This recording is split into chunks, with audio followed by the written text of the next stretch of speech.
여러분, 2021년도 부활절이 여러분 우리에게 특별한 의미로 다가오는 부활절이 됐으면 좋겠습니다. 오늘 말씀을 제가 준비하면서 한 가지, 오늘 이 말씀이 좀 딱딱한데 이걸 어떻게 잘 증거할 수 있을까 하는 생각을 가졌거든요. 그러면서도 우리 성경의 핵심이기도 하고 또 복음의 아주 중요한 코어, 아주 중요한 이 뭐라고 그럴까요? 이 핵심이기 때문에 이 말씀을 꼭 증거는 해야 될 것 같은 마음이 들었어요. 그러면서 어떤 위로를 받았냐면, 여기 이렇게 꽃이 있습니다만 이 꽃에 물을 주면 대부분이 밑으로 빠져나오거든요. 꽃 받침대로 빠져나오는데, 그러면서도 한편으로는 물을 먹은 것 같지 않은데 그 물을 머금은 꽃을 피우고 그리고 활짝 피우는 것처럼 그렇다.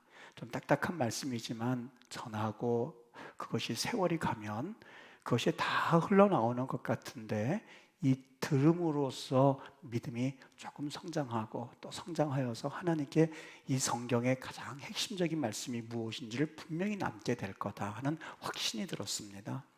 그래서 여러분들께 오늘 이 좀 딱딱하고 그리고 이게 무슨 말씀일까라는 그런 내용인데, 이 목사가 아주 그래도 최선을 다해서 쉽게 한번 얘기를 해보려고 합니다.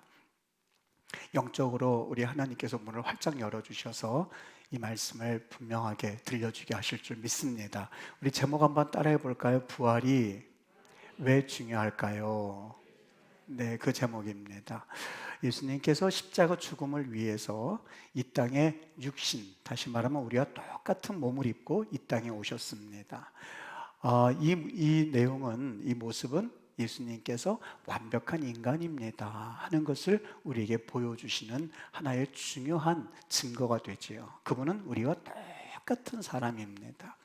예수님은 물론 하나님이셨죠. 그러나 육신을 입고 이 땅에 오셨는데, 하나님이 굳이 이 육신을 입고 이 땅에 오셔야만 했었던 이유가 있었습니다. 아시는 것처럼 인간은 사탄의 유혹으로 인해서 죄의 종이 되었죠. 사탄의 종으로 전락하고야 말았습니다. 자신이 나 하나님처럼 되고 싶어 하는 마음을 가졌던 사탄이 친구를 만든 겁니다. 너도 하나님처럼 될 수가 있어 라는 말로 유혹을 했고, 그 유혹에 넘어간 인간이, 여러분, 거짓말하는 사람은 거짓말 당한 사람의 노예가 되게끔 되어 있습니다. 그 사람 말을 믿게끔 되어 있거든요. 사탄의 노예가 됐습니다. 사탄의 종이 되고야 말았습니다. 성경은 이 마귀를 일컬어서 거짓말쟁이요 거짓의 아비다 이렇게 말하고 있습니다. 사탄은 거짓말 투생이입니다. 심지어는 예수님께 대하여서, 예수님은 온 권세를 가지고 계시고 세상을 창조하신 분이시잖아요. 그 하나님께 뭐라고 거짓말을 시키냐면, 이 세상 권세가 다 내게로 속한 것이니 네가 나에게 절을 하면 그 영광과 그 권세를 너에게 다 줄 거야 라고 하면서 예수님을 유혹하기까지 했었던 그런 친구가 바로 사탄이었습니다. 이 사탄의 거짓말에 인간은 넘어가게 되었고, 끝내는 이 죄를 지음으로써 하나님께서 인간에게 형벌을 내리셨는데, 저주를 내리셨는데 세 가지였습니다. 하나는 네가 잉태하는 고통이 있을 거다. 두 번째는 네가 땀을 흘러야만 땅이 너에게 소산물을 내줘서 먹게 할 거다. 세 번째는 진정으로 그 선악과를 먹으면 죽을 거다. 원어 성경에는 죽을 거다 두 번이 반복되었는데, 이것을 표현할 길이 없어서 진정으로 죽을 거야 라고 하면서 하나님이 인간에게 경고하는 메시지를 우리가 번역을 해놓았습니다. 하나님이 인간을 창조하신 목적은 하나였거든요. 교제하는 것이었습니다.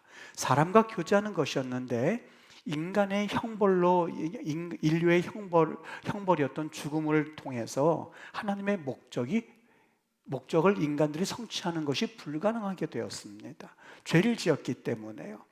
죄에 오염되었던 인간이 스스로 창조받을 때에, 하나님이 창조하실 때 그 모습으로 돌아가는 것은 이제는 불가능하게 되었던 건데, 그 이유는 지금 말씀드린 것처럼 죄 때문에 그렇습니다.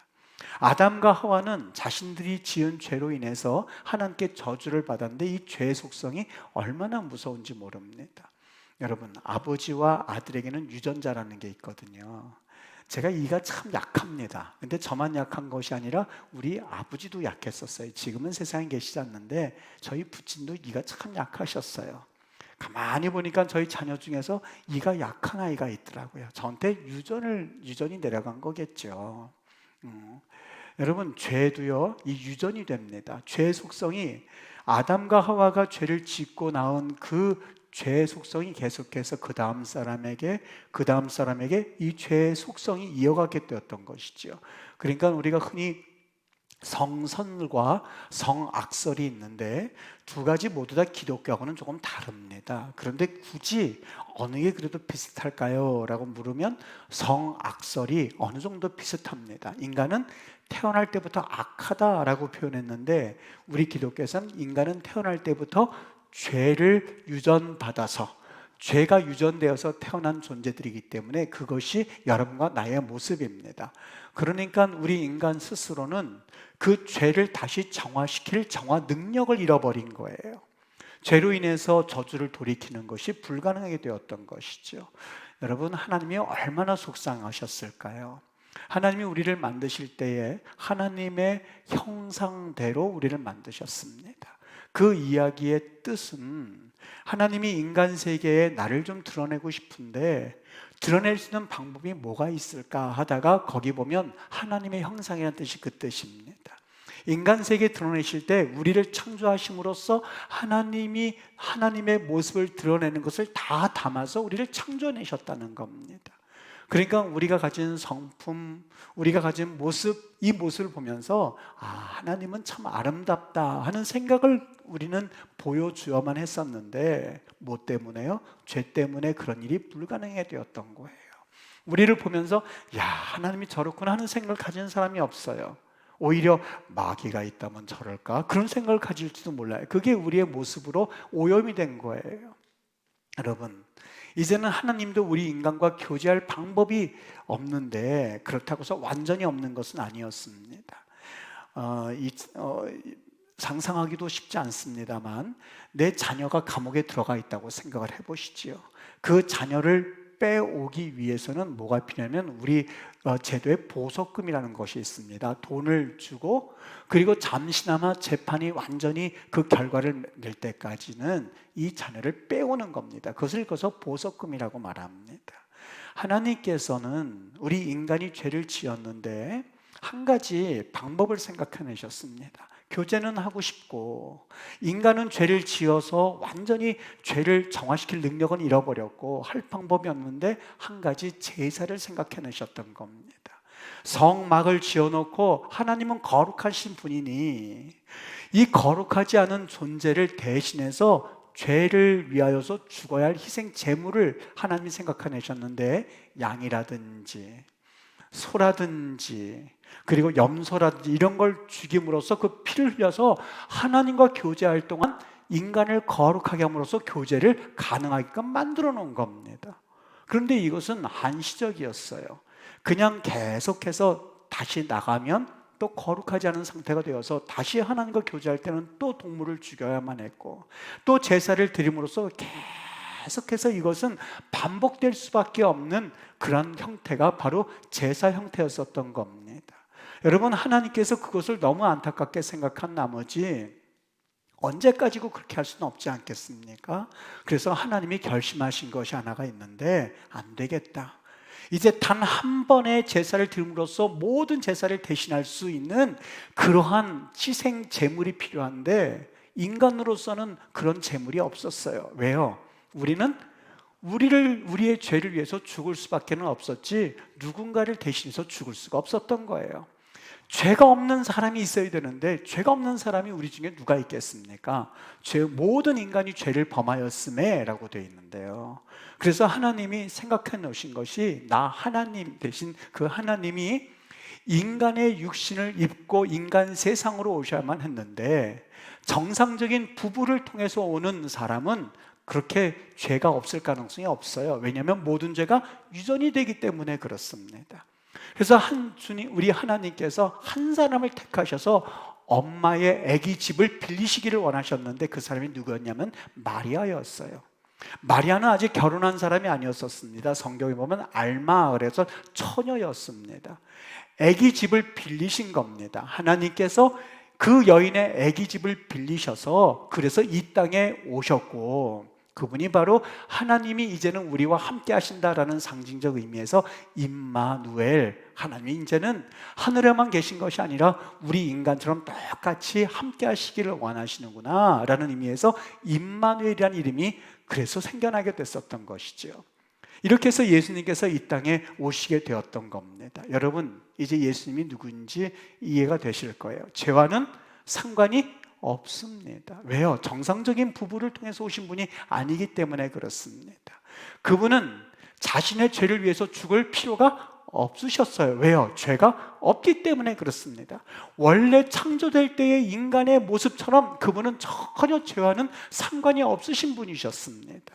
하나님이 그분을 제물로 삼기로 작정을 하셨고, 우리와 똑같은 그분이 이제는 하나님의 본체 되셨던 그분이 종의 형체를 가지고 이 땅에 오셔서 제물이 되셨던 겁니다. 이제 이해가 되실 겁니다. 아하, 하나님이 왜 인간의 몸을 입고 이 땅에 오셔야만 했는지, 그분이 왜 하늘에 계시지 않고 인간이 되셔야만 했는지를 이제는 이해가 되실 거예요. 한 가지 여기 참 중요한 사건이 있습니다. 예수님께서 십자가에 못 박히셔서 제물이 되셔서 그 흠도 없으신 분이 피를 흘리신 것까지는 이해가 됐습니다. 그렇다고 치시지요. 그런데 예수님께서 다시 살아나셨다고 하는데 도대체 그 의미는 어떤 게 되겠습니까? 도대체 부활의 의미가 뭡니까? 라고 물어보실 수 있어요. 여러분 잘 들어보세요. 십자가에 달려 돌아가신 것은 한 인간으로서, 육체를 가진 인간으로서 제물로 돌아가셨습니다. 그런데 그분은 인간일 뿐만이 아니라 그분은 부활하셨는데 그 죽었다가 살아나는 것은요, 사실상 우리 이성으로는 이해가 안 됩니다. 심지어는 예수님과 3년 동안 먹고 자고 했었던 제자들도 예수님이 부활하셨습니다 라고 말하니까 믿지를 못했던 거예요. 요한복음 20장 25절에 보면 도마가 이런 말을 합니다. 내가 그의 손가락에 생긴 그 못자국을 넣어보면 그때 이 뻥 뚫려 있으니까 그때서야 내가 믿겠다.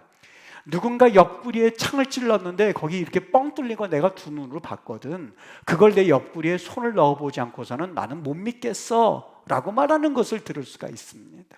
여러분, 다른 사람이 아니라 유대인들이 그랬으면 이해가 되겠죠. 예수님과 3년 동안 같이 먹고 같이 자고 이야기를 나누되 무슨 이야기를 나눴겠습니까? 내가 3일 동안 죽었다가 살아날 거야 하는 얘기를 수도 없이 들었습니다.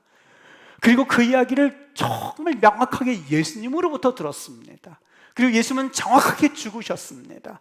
그리고 살아나셨는데 그 이야기를 들었던 그 도마라고 하는 제자는 그 이야기가 믿겨지지가 않는 거예요. 아니, 죽었던 사람이 어떻게 살아난다는 이야기야. 손가락에 내가 그 구멍에 손을 넣어보지 않고서는, 옆구리에 손을 넣어보지 않고서는 나는 못 믿겠어 라고 말할 만큼, 여러분, 부활이라고 하는 것은 믿을 수 있을 만한 이야기가 아닙니다. 정신병자의 이야기처럼 들릴지는 모르겠습니다만 하나님이셨기 때문에 가능했던 거예요. 부활의 의미는 뭘까? 저분은 인간일 뿐만이 아니라 저분은 하나님이야 라고 하는 메시지였던 거예요. 믿으십니까? 여러분, 예수 그리스도는 우리를 위해서 오신 인간 예수이기도 합니다만 또 한편으로는 부활하심으로 인해서 그분은 하나님이셨구나 하는 것을 우리에게 메시지로 주기를 원했던 겁니다.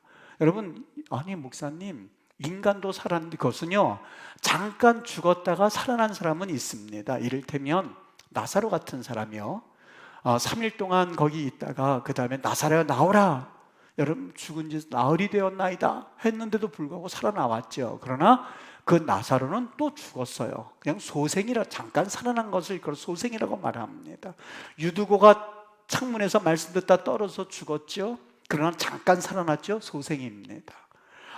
또 엘리야 선지자가 그 죽은 아들을 살렸죠. 소생입니다. 그러나 예수 그리스도는 잠깐 살아나셨다 다시 죽으신 분이 아니라 그분은 살아나셔서 하늘로 올라가셔서 모든 제자들이 보는 데서 올라가셔서 지금도 하나님 우편에 앉으셔서 그래서 온 세상을 통치하시고 하나님 우편에 앉아 계신 분이 우리 주 예수님입니다. 그분은 완전히 부활하신 분이었었습니다. 그러니까 이 부활의 중요성이 뭐냐면, 아, 그렇구나, 예수님이 십자가에 죽으신 것은 그냥 인간 예수로 죽었을 뿐만이 아니라 바로 그분은 우리를 위해서 이 땅에 오신 하나님이셨구나 라고 깨닫게 함으로써 부활을 믿는 신앙은 예수 그리스도의 십자가의 죽으심이 왜 일어난지를 완전히 믿는 그런 상징적인 사건이 바로 부활이었었던 겁니다. 그래서 이 조나단 에드워드는 목사님이자 신학자이거든요. 이 웨슬레 이 목사님이 이분한테 영향을 많이 받았는데요, 이분이 뭐라고 그랬냐면, 그리스도의 부활은, 예수 그리스도의 부활은 하나님이 우리의 죄값을 모두 지불하셨다는 데 대해서 하나님이 흡족해 하시는 사건이다, 이렇게 말했습니다. 다시 한번요, 예수 그리스도의 부활이라고 하는 것은 하나님이 흡족해 하시는 사건인데 왜 흡족해 하시냐? 아, 저 예수님이 저 십자가의 죽으심이 완벽하게 완성되었구나 하는 것에 대해서 흡족해하는 상징적 사건이 부활이라고 하는 거예요. 그러니까 완벽하게 십자가 사건과 부활이 완벽하게 이루어지는 하나의 상징적 사건이 부활이었었다는 거예요. 그래서 사도 바울은 뭐라고 그러냐면, 이 부활에 대해서 고린도전서 15장 17절에 이렇게 말합니다. 그리스도께서 다시 살아나신 일이 없으면, 부활이 없으면 너희의 믿음이 헛되다고요. 부활을, 여러분, 목사님 저는 다 믿어요. 근데 부활이 믿겨지지가 않아요. 여러분, 믿음이라고 하는 건요, 선물이에요. 선물이에요. 참 감사 중에 하나가 뭐냐면, 내가 자꾸 예수님이 믿겨지고 찬송하면 자꾸 눈물이 나오고, 그리고 예수님의 복음을 전할 때 되면 마음이 감격이 생겨지고, 그리고 예수님을 생각하면 조금 더 헌신해야 될 텐데 하는 마음이 생기는 거, 복받은 심령이에요. 다른 심령들도 복받은 심령들 많지만 여러분, 이상하게 예수님에 관한 이야기만 전할 때는 흥분이 됩니까? 복받은 심령이에요. 축복받은 심령이에요. 부활에 관한 이야기 여러분 많이 들었죠. 과거에서부터 지금까지 수많은 부활의 얘기를 들었죠.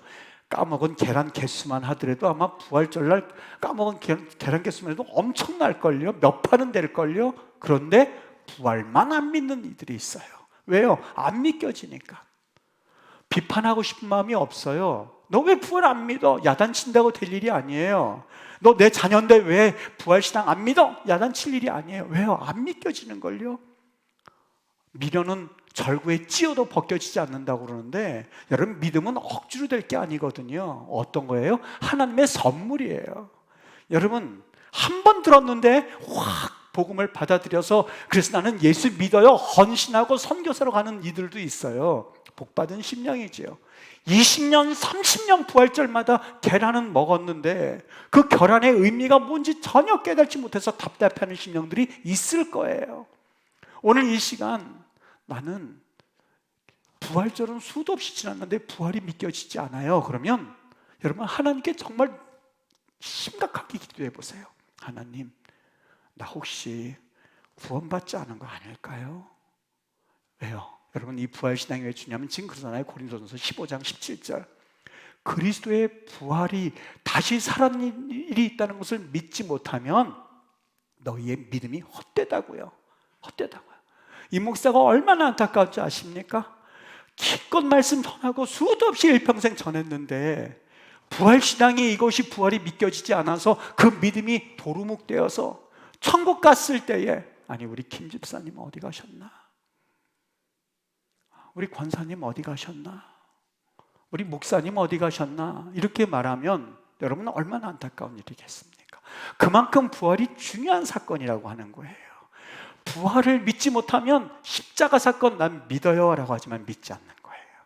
안 믿어지는 거예요. 부활이 안 믿겨지는데 어떻게 십자가 사건, 하나님 되신 분이 오셨다는 것이 믿겨지겠어요? 믿었다고 착각하는 거죠. 부활 생각했을 때 가슴이 벅차오르지 않는데 어떻게 십자가 사건을 보면서 가슴에 벅찬 은혜를 경험할 수가 있단 말이겠습니까? 거짓말이죠. 그래서 고린도전서 15장 17절 말합니다. 그리스도께서 다시 살아나신 일이 없으면 너희의 믿음이 헛되고 너희가 여전히 뭐 가운데 있다고요? 죄 가운데 있다고요. 그래서 부활은 십자가 사건의 완성과 같은 것이 부활신앙이에요. 그래서 이 부활은 반드시 경험해야만 하는 하나님께서 우리에게 주신 선물이고 믿음이라는 것을 믿으시고, 이 부활절이 그래서 중요합니다. 여러분 축복합니다. 계란 나눠드리고 떡 나눠드리고 여러분 됐죠? 할렐루야 부활절 절기 끝났습니다 할 사안이 아니에요. 정말 증거하는 목회자는 이 부활절날 사명을 가지고 목숨을 걸고 이 복음의 말씀을 한 번 전하고 또 언제 증거할까라고 하는 각오를 가지고 증거해야만 하고요. 기도함으로 증거해야만 하고요. 토요일날이건 일주일 동안 어떤 자세를 가지고 이 말씀을 증거해야 될지 사명감 가지고 일 악물고 증거해야만 하고요. 성도들은요, 일주일 동안 하나님 앞에서 이 부활에 관한 믿음이 내게 있는지 없는지 하나님 앞에 사명감을 가지고 이 절기를 하나님 앞에 기다렸어야만 했었던 거예요. 그래서 부활절 감사원금 봉투를 나눠드리면서 생각해보세요, 또 생각해보세요, 또 생각해보세요, 또 생각해보세요. 의미가 있어요. 무슨 하나님이 헌금을 구걸해서 그걸 가져와라 그러시겠어요? 아니에요. 물질 있는 곳에 마음이 있다고 물질을 드리면서 도대체 나는 왜 이 물질을 드리는지 한번 생각해 보라는 의미가 그 안에 담겨져 있는 거거든요. 여러분 이뿐이겠습니까? 아주 인간에게 있어서 심각한 문제가 있는데 죽음에 관한 문제입니다.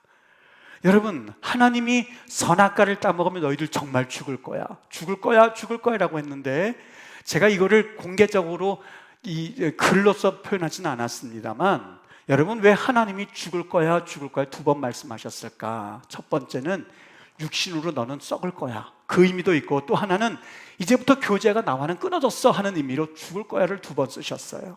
여러분 말 그대로요, 이 죽음의 권세가 얼마나 무서운지 모릅니다. 다른 거는 눈 깜짝하지도 않다가도요, 너 몇 날 며칠 이젠 죽게 돼, 그 소리를 들으면요 그때부터 삶의 태도가 달라집니다. 큰 부자도 피해갈 수가 없고 건강한 사람도 피해가지 못합니다.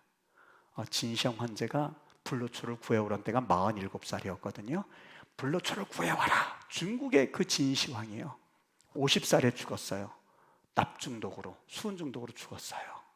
여러분 아무리 건강하다고 해도요 이거 피해갈 수가 없습니다. 무덤은 입 열고 있는데, 미안한 말은 아니죠, 당연한 말이지요. 우리 여기 있는 모든 분들이 100년 후면은 여기 있을 분이 없을걸요. 다 열린 무덤 위에 담겨져 있을 겁니다. 옛날 어른들이 그랬어요. 뭐라고 그러시냐면, 에휴 나는 안 늙을 줄 알았는데 그러시더라고요. 권사님들 앉아 계시지만 태어날 때부터 그 모습하고 태어나셨을까요? 태어났을 때부터 이렇게 주름 있으시고 머리 볶아가지고 그냥 이런 모습으로 태어나셨을까? 아니에요.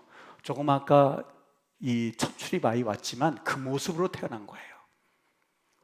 이 아이는 그냥 그 모습들이 있을까요? 천만에요. 조금씩 나이 먹어서 권사님들처럼 되실 거예요. 끝내는 걔도 역시 열린 무덤으로 들어가는 거 우리 인생의 법칙이에요. 그래서 과학에서는 이걸 뭐라고 말하고 있냐면 제2연력학 법칙이라고 이름을 줬습니다. 이 연력학 법칙은요, 이거는 뭐냐면 세상의 모든 생명체는 물론이고 모든 무생물까지도 일정한 보편적인 법칙이 있는데, 이 법칙은 질서의 체계로 있다가 무질서로 옮기게 되어지고, 이 무질서는 변화되어서 마모되어서 결국에는 사라진다는 거예요. 그 말이 맞아요. 사람은 물론이고 식물도 꽃은 지게 될 거고, 여러분 자동차 처음 살 때는 어때요? 삐까번쩍하죠. 10년, 20년 지나도 그럴까요? 아니요. 다 색이 바래지고 끝내는 폐차장으로 가게 되는 겁니다. 옷 살 때 어떤가요? 옷 살 때 처음에는 삐까번쩍하죠. 그러나 이 옷이 시간이 가면 갈수록 마모되고 변질되고 끝내는 수거함에 들어가게 되는 결과를 맞는, 과학계에서는 그래서 이거를 제2연력학 법칙이라고 이름을 줬고요. 사도 바울 선생은 제2연력학 법칙 이런 말을 쓰지 않고 뭐라고 썼냐면, 로마서 8장 21절에 보면 피조물도 썩어짐에 종 노릇을 한다. 피조물도, 모든 피조물은 썩어지는 것에 대한 종로로, 그러니까 누구나 할 것 없이 거기 종이 된다고 하는 거는 썩어지는 그 결과대로 가게 될 거야. 제2연력학 법칙 말만 바꿨을 뿐이에요. 말만 바꿨을 뿐이에요. 그것이 모든 삶의 법칙으로 되어져 있는 것이 우리 인생이었었다는 거. 그런데 예수님께서 살아나심으로써 사실 이 법칙이 깨지게 됐던 거예요. 우리는 다 같이 열린 무덤으로 들어가만 하는데 예수님도 그래서 3일 동안 그 죽음의 3일 어둠의 길을 걸어가셨어요. 사탄은 깔깔댔죠. 왜요? 자기가 이긴 줄로 알았거든요. 아, 이 예수라고 해봤자 별거 아니네. 3일 동안 들어간 줄 모르고 죽었네. 내가 죽음의 권세가 참 대단해. 그런 거 보면. 그리고 깔깔대고 있을 때에 하나님께서 그 법칙을 깨버리신 거예요. 어떻게 해요? 죽음에서 살려내신 거예요. 제2연력학 법칙이 완전히 깨져버린 거예요. 죽음의 권세가 완전히 두 손을 번쩍 들어버린 게 바로 이 부활의 이야기였었어요. 죽음의 권세를 완전히 무력화시킨 겁니다. 소생이 아니라 그분은 살아나셔서 부활하신 거예요. 여러분, 이것이 그래서 중요합니다. 우리에게는 소망이 생겨났는데 어떠한 소망이요? 여러분, 만약에 여기 나무가 있는데 이 꽃이 있는데 이 꽃이 생명이 없어서 꽃이 하나도 생기지 않았다고 생각해 보십시오. 아마 다른 꽃도 피어날 소망이 없어요. 그런데 잎이 없다가 갑자기 꽃이 하나가 탁 튀어나오면 우리는 뭘 깨달아요? 이 나무에 생명이 있네. 그러니까 그 다음에는 또 뭘 기대해요? 두 번째 꽃을 기대하고 세 번째 꽃을 기대하고 네 번째 꽃도 기대할 수가 있는 거예요. 우리 예수님께서는 잠자는 자들의, 여기 잠자는 자들이라고 하는 것은 죽음을 말하거든요. 죽은 자들의 첫 열매가 되셨다고요. 첫 번째 꽃이 되신 거예요. 첫 번째 생명이 되신 거예요. 그러니까 그 다음에는 예수와 함께 믿는 사람은 두 번째 꽃도 될 수 있고 두 번째 열매도 될 수 있고 세 번째 꽃도 될 수 있고 세 번째 열매도 될 수 있는 거예요. 이것은 너무나 당연한 진리였었어요. 고린도전서 15장 21절을 말합니다. 사망이 한 사람으로 말미암았으니, 누구요? 아담으로부터 말미암았으니 생명은 누구로부터 말미암아야 돼요? 한 사람, 예수 그리스도로 말미암게 된 것이 바로 이 부활의 역사예요. 그러니까 첫 번째 아담이라고 그러고 다시 이 아담을 돌이켜서 새로운 생명이 되게 하신 예수님을 둘째 아담이라고 말하는 이유가 바로 여기에 있습니다. 여러분, 그리스도와 함께 있으면 고린도전서 15장 20절은 말합니다. 아담 안에서 모든 사람이 죽은 것 같이, 아담 안에서 모든 사람이 죄 가운데 죽은 것 같이 그리스도 안에서 모든 사람이 삶을 얻으리라, 생명을 얻게 된다는 말이 여기에 있는 거예요. 부활의 중요성을 좀 이제 느끼시죠? 아, 그렇구나.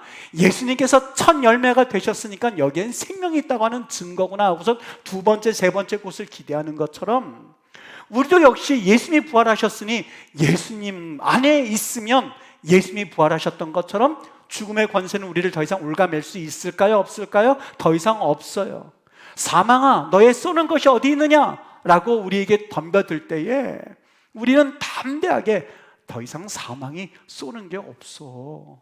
사망이 쏴봤자, 여러분 아십니까? 옛날에 이 영화를 보면 죽었는데 또 살아나고 또 살아나는 사람은 무서운 사람이거든요. 세상이 감당하지 못하거든요. 초대교인들이 그랬어요. 그들에게 있어서 고난이 있고 횃불이 되어가지고 불타오를 때도 그들은 찬송했는데 이 도대체 이유가 뭘까? 한 가지 이유가 있었는데 바로 부활의 소망이었었어요. 어떻게 해요? 내 육신은 죽어도 첫 열매가 되신 예수님이 살아나셨으니 나도 살아날 거야 라고 하는 그 부활신앙은 초대교인들을 용기를 주고 고난 가운데서 일으켜 세우고 고난 가운데서 다시 한번 새로운 창조물로 되어질 것을 그들은 소망하게 되었었던 거예요. 고린도 후서 5장 17절은 말합니다. 그런즉 누구든지 그리스도 안에 있으면, 바깥에 있으면 끝나요. 그리스도 안에 있으면 새로운 피조물이라. 새로운 피조물이라. 이전 것은 지나갔으니, 이전에 아담의 모습, 죄에 대한 모습은 지나갔으니 보라 새 창조물이 되었는데 그게 뭐예요?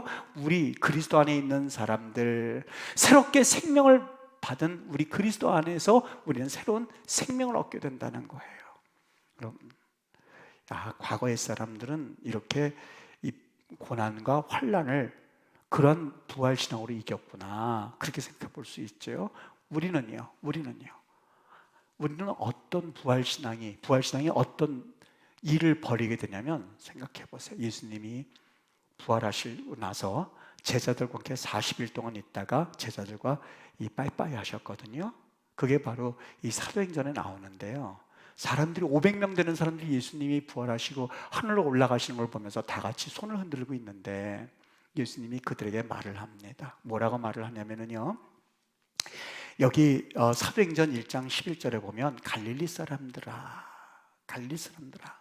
어찌하여 서서 하늘을 쳐다보느냐, 왜 이렇게 멍하니 쳐다보고 있어? 너희 가운데서 지금 하늘로 올라가신 이 예수는 하늘로 가심을 본 그대로 오실 거야 라고 하는 마지막 약속을 주셨어요. 여러분, 이게 믿겨지십니까? 하늘로 올라가셨다는 것도 안 믿겨지는데 다시 오실 걸 어떻게 믿겠느냐고요. 근데 부활신앙의 중요성이 여기에 있습니다. 부활신앙을 가지고 있으면 환난과 핍박과 그리고 여러 가지 기독교에 대한 아주 이 엄청난 시련이 올 때에 나는 살아날 거야 하는 믿음을 가지고 이겼던 것처럼요, 약속이 하나가 있습니다. 어떤 약속이요? 예수님이 다시 분명히 오실 거거든요. 우리를 맞이하러 오실 거거든요. 믿든지 안 믿든지 오실 거거든요. 그거는 어떻게 믿을 수 있겠냐고요. 부활을 믿는 자들은, 예수님이 살아나셨다는 것을 믿는 그 믿음은요, 이 신앙을 다시 기대하게 하고 오실 거야. 잠자다가 갑자기 일어나서 예수님 오셨다는 건가? 라는 믿음을 가질 수 있게 해요. 가정에 어려움이 있고 힘든 여러 가지 상황이 발생하고, 그리고 좌절 가운데 있고, 여러분이 지금 도대체 지금 살 상황이 아닙니다, 뭐 이렇게 힘이 듭니까 하는 영혼들이 여기 앉아 있을 거예요. 절대 인생 쉽지 않습니다. 그런데도 우리가 웃을 수 있는 것은 인생이 즐거워서가 아니에요. 절대 그렇지 않아요. 인생이 얼마나 기가 막힌 일들이 많은지, 저희들 자녀를 볼 때 부모님들이 그러셨어요. 야, 우리는 살았는데 너희들 어떻게 살려고 그러냐? 부모님들이 그러셨거든요.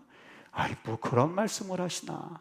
자녀들을 보면, 야, 너희들 어떻게 살아가냐, 이제 이렇게 영적으로 각박하고 이런 생활을 어떻게 살려고 그러냐. 아주 기도가 절로 나옵니다. 여러분, 그만큼 쉽지가 않습니다. 그런데 어떻게 살 수 있습니까?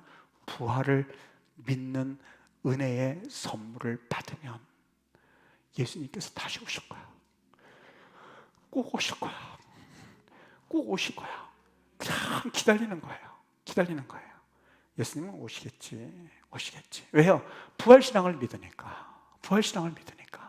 그 믿음이 있으면 기다리는 거예요. 우리 죽을 때까지 안 오셔도 그 다음에 오시겠지 하고 믿는 게 바로 부활신앙의 핵심입니다. 참 어려운 말씀이에요. 너무 어려운 말씀인데, 성령께서 이 시간 여러분들에게 영혼의 눈을 밝히셔서 깨닫게 하시고 들려주시고, 이게 성경의 전 스토리예요. 처음 창세기서부터 요한계시록까지 주 예수여 그러잖아요. 22장에 보면 주 예수여 어서 오시옵소서 그러잖아요. 하나님이 창조하신 사건부터 주 예수여 어서 오시옵소서 기다리는 신앙이에요. 이게 창세기부터 요한계시록의 전체 내용이에요. 다른 내용 여러 가지 물론 작은 내용도 있지만, 여러분, 이게 전체 내용이에요. 이 복음만 가지고 있으면 여러분 천국 갈 수 있고, 이 복음만 이해가 되어지면 그 다음부터는 성경이 다 이해가 되어질 거예요. 이런 역사를 가지고 여러분 2021년도 이 부활절날 하나님이 주신 은혜를 가지고 승리할 수 있게 되었으면 좋겠습니다. 21년도 이 부활절이 특별한 부활절이 되어서 하나님 앞에 영광 돌리는 귀한 은혜가 있게 되기를 예수님의 이름으로 축복합니다. 우리 한번 기도할게요.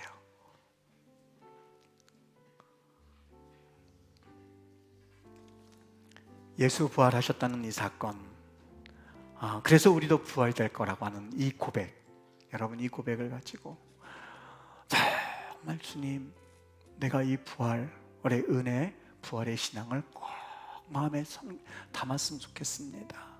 주님, 이 시간 나에게 오시어서 아직 선물 내가 받지 못한 것 같은데 하나님 이 선물을 내게 주셔서 확실히 믿음으로 예수님 부활하셨구나 하는 것을 좀 믿어드릴 수 있도록, 도마처럼 손가락을 넣어보지 않고 옆구리에 넣지 않아도 주님 이것이 믿어지는 역사가 있기를 원합니다. 주님 나를 불쌍히만 여겨주옵소서 기도하면 하나님께서 불쌍히 여겨주시고 믿음을 선물로 주실 줄 믿습니다. 돈으로 사는 거 아닙니다. 그것은 하나님의 선물입니다. 선물은 공짜로 주는 게 선물입니다. 하나님이 이 시간 주시기를 간절히 바라면서 이 시간에 이 자리에 가득 찬 성령님께 다시 한번 기도할 때에 우리 하나님 그런 은혜를 부어주시기를 주의 이름으로 축복합니다. 다 같이 한 목소리로 기도하겠습니다.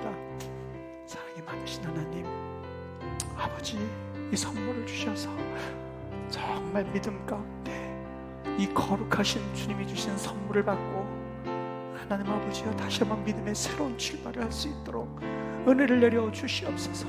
아버지 도와주시고 아버지 역사해 주시고 아버지 도와주셔서 주님 영광 나타내게 하여 주시옵소서. 하나님 살아가면서 우리 하나님의 이 부활의 기쁜 소식을 선포하고 마음의 확신을 가지고 세상 끝날까지 하나님 앞에 분명하게 하나님 믿음을 가지고 살아가는 거룩한 백성 되게 하옵소서. 예수님의 이름으로 기도합니다. 아멘. 하나님, 우리 믿음의 귀한 권속들에게 이 성경에 우리에게 주시고자 하신 이 사랑의 음성을 하나님 앞에서 받은 대로 청증거하였습니다. 우리 믿음의 성도들이 이 귀한 부활의 믿음을 가지고 다시 한번 일어나게 해주시옵기를 원합니다. 천지를 창조할 때 있었던 사건서부터 하나님 앞으로 되어질 일들까지 이 짧은 시간에 증거되어졌으나 성령께서 깨닫게 하시고 이것이 양식이 되게 해주시고 이것으로 인하여 믿음이 자라나게 하여 주셔서 잃어버린 말씀이 있다 할지라도 또 듣게 하시므로써 그 믿음이 일치월장 부활의 믿음을 가지고 설 수 있도록 은혜를 내려 주시기 원합니다. 순간순간 우리 하나님의 도우시는 은혜가 있기에 하나님 아버지 오늘 이 말씀도 우리 영혼 가운데 양식이 될 줄 믿습니다. 이 부활의 귀한 신앙을 가지고 믿음으로 승리하는 거룩한 백성들에게 은혜 내려 주시옵소서. 예수님의 이름으로 기도하옵나이다. 아멘.